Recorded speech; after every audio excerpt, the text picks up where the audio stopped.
Trading करते समय bullish engulfing candle को सही तरीके से कैसे इस्तेमाल करते हैं इसके बारे में जानेंगे। सबसे पहले कुछ बेसिक्स समझते हैं। यहाँ हमें एक रेड कैंडल दिख रही है और उसके राइट साइड में एक बड़ी ग्रीन कैंडल है।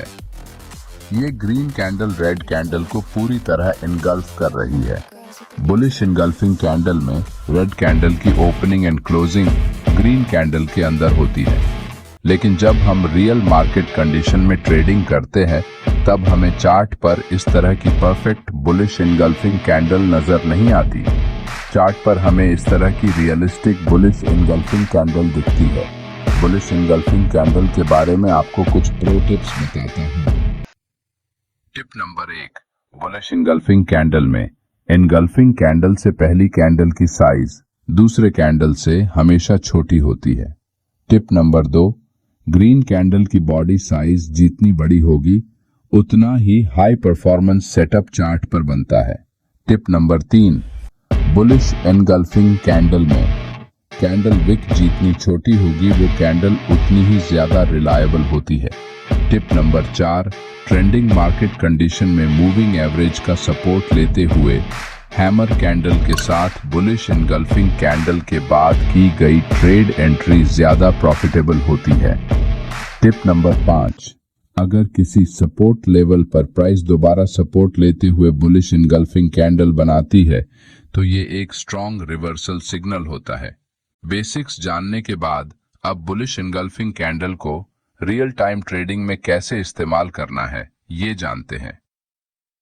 Strategy number 1, trade entry with pattern breakout.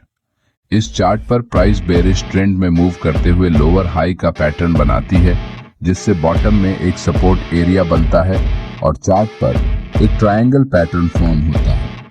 First time price जब सपोर्ट के पास आती है तब सपोर्ट को रिस्पेक्ट करके रिवर्स करने की कोशिश करती है, लेकिन फेल हो जाती है।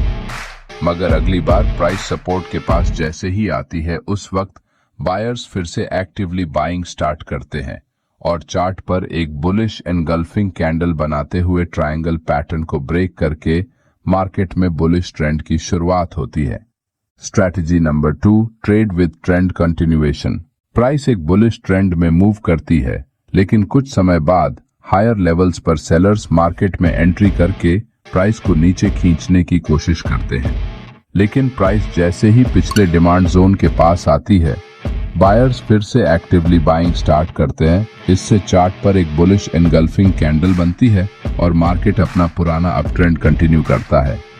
चार्ट पर आप इस ट्रेंड लाइन के ब्रेकआउट के बाद फर्स्ट लॉन्ग ट्रेड एंट्री कर सकते हैं, जिसमें आपका प्रॉफिट टारगेट पिछला स्विंग हाई होगा। लेकिन प्राइस ऊपर बढ़ते समय एक टाइट रेंज में छोटी छोटी कैंडल बनाते हुए ऊपर बढ़ती है, जहां सेलर्स बार बार प्राइस को नीचे लाने की कोशिश करते हैं, जिससे कैंडल में रिजेक्शन विक बनती है। इसका मतलब बायर्स रेजिस्टेंस लेवल के पास भी बाइंग करने में इंटरेस्टेड है। ये एक स्ट्रॉन्ग बुलिश सिग्नल माना जाता है, और जब प्राइस इस रेजिस्टेंस लेवल को एक स्ट्रॉन्ग बुलिश एनगल्फिंग कैंडल के साथ एक बार फिर से ब्रेक करती है उस वक्त आप सेकंड लॉन्ग ट्रेड एंट्री कर सकते हैं। Strategy number 3, trade entry after consolidation. इस चार्ट में प्राइस छोटी रेंज में ट्रेड कर रही है, जिससे चार्ट पर एक कंसोलिडेशन जोन बना हुआ है। यहां ऊपर एक रेजिस्टेंस एरिया और नीचे सपोर्ट एरिया बना है।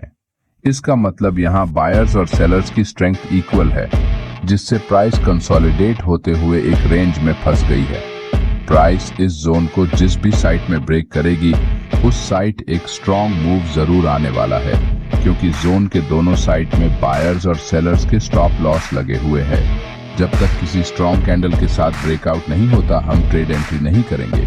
कुछ देर बाद प्राइस एक बुलिश एनगल्फिंग कैंडल के साथ इस जोन को ऊपर की तरफ जैसे ही ब्रेक करती है वैसे ही सेलर्स के स्टॉप लॉस हिट हो जाते हैं और न्यू बायर्स मार्केट में एंट्री करते हैं, जिससे प्राइस तेजी से ऊपर निकल जाती है। Strategy number 4, trade entry after pullback. एक अपट्रेंड के बाद प्राइस एक रेंज में हायर लोज का फॉर्मेशन बनाते हुए कंसोलिडेट करती है। यहाँ बायर्स प्राइस को बार बार ऊपर ले जाने की कोशिश कर रहे हैं, लेकिन लो बाइंग वॉल्यूम होने से प्राइस धीरे धीरे ऊपर बढ़ती है। जिससे इस प्राइस एक्शन को देखते हुए किसी एक साइट में ट्रेड एंट्री करने का डिसीजन लेना मुश्किल है। जब तक प्राइस एक स्ट्रॉन्ग कैंडल के साथ इस पैटर्न को ब्रेक नहीं करती, तब तक हम सिर्फ वेट कर सकते हैं। कुछ समय बाद चार्ट पर एक स्ट्रॉन्ग बुलिश इनगल्फिंग कैंडल बनती है, लेकिन यहाँ पैटर्न का ब्रेकआउट नहीं होता।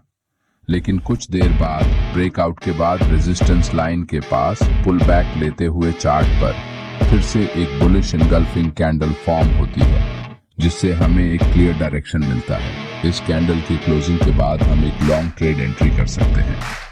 अगर आपको हमारा ये वीडियो अच्छा लगा तो वीडियो को लाइक और चैनल को सब्सक्राइब करना ना भूलें।